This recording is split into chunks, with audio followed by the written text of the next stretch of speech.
So procedures of normality and political thought must be abandoned. This is a Rebel Radio election broadcast, and I'm joined with Chlöe. Thank you for coming in. Sure, thank you for having me.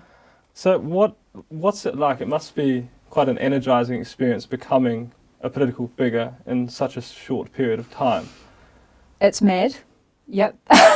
What's it like to be famous? I don't know if I'd consider myself famous. I mean, I was asked that today by Cantor.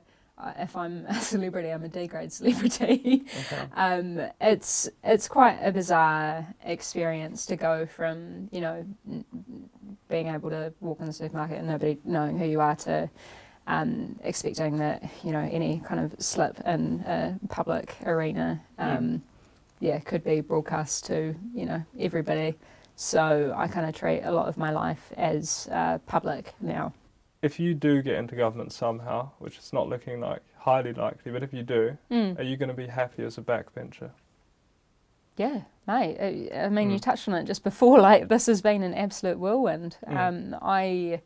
This is not where I saw my life going at all. I was at BFM for 4 years, and that was kind of the catalyst for deciding to put myself forward as born and raised in Auckland and seeing all of the problems that we've got becoming acutely manifest, and particularly for my generation. I mean, my friends, we talk about the housing crisis, and we talk about transport issues, and we talk about job opportunity diminishing.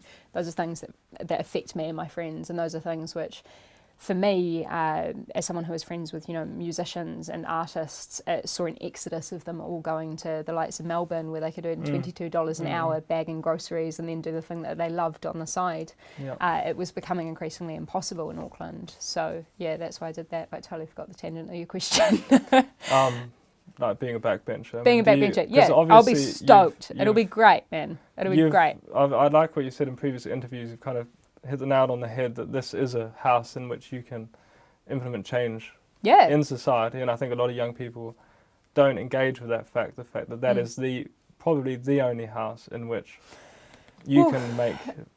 We currently operate under a system of parliamentary supremacy, and it's really fascinating to me that I speak in front of so many different audiences, and whether it's at a high school or at a retirement village, I'm having to explain how the different branches of government work.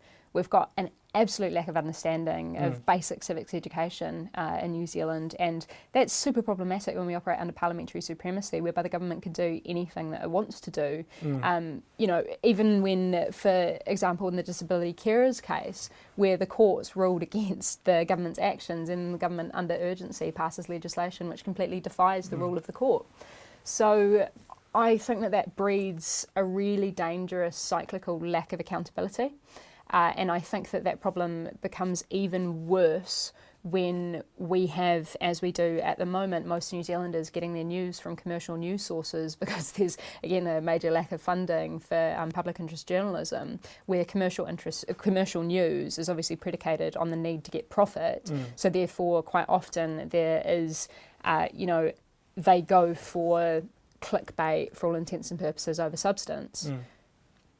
That's a problem.